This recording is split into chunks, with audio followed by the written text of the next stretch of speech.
शिर्डीत रामनवमीचा उत्सव पाहायला मिळतोय। 3 दिवसीय उत्सवाचा आज मुख्य दिवस आहे। पहाटे काकड आरतीनंतर साईबाबांची प्रतिमा, पोथी आणि वीणा मिरवणुकीनं उत्सवाला प्रारंभ झाला। साईबाबांनी शिर्डीत सुरू केलेल्या रामनवमी उत्सवाचं यंदाचं 114वं वर्ष आहे।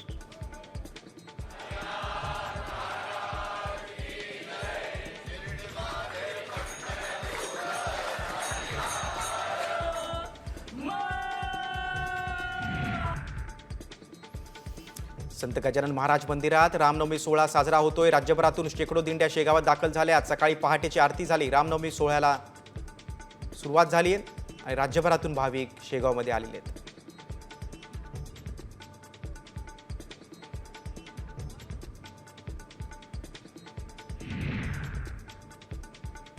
रामनवमी सोहळ्यानिमित्त पुण्यात दगडूशेठ मंदिराला फुलांची आकर्षक सजावट करण्यात आली आहे। बाप्पाच्या दर्शनाला देखील भाविकांनी सकाळपासूनच मोठी गर्दी केली।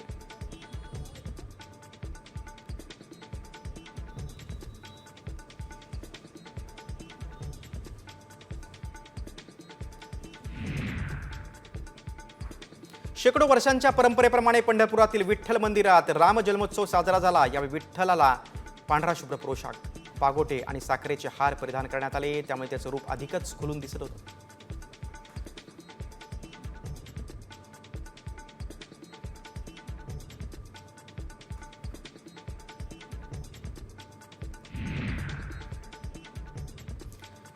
जालन्याच्या धनगर पिंपरी गावामध्ये श्रीरामनवमीचा जल्लोष पाहायला मिळाला। यावेळी विविध धार्मिक कार्यक्रमांचं देखील आयोजन करण्यात आलं होतं।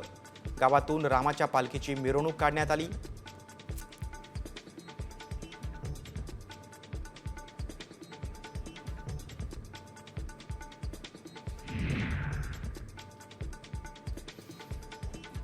कर्जतच्या दहिवलीमध्ये गणेश घाट येथे भव्य राममूर्ती उभारण्यात आलेली आहे। या राममूर्तीचं लोकार्पण होणार आहे। विधिवत पूजा, होम हवन या निमित्तानं आता करण्यात येते।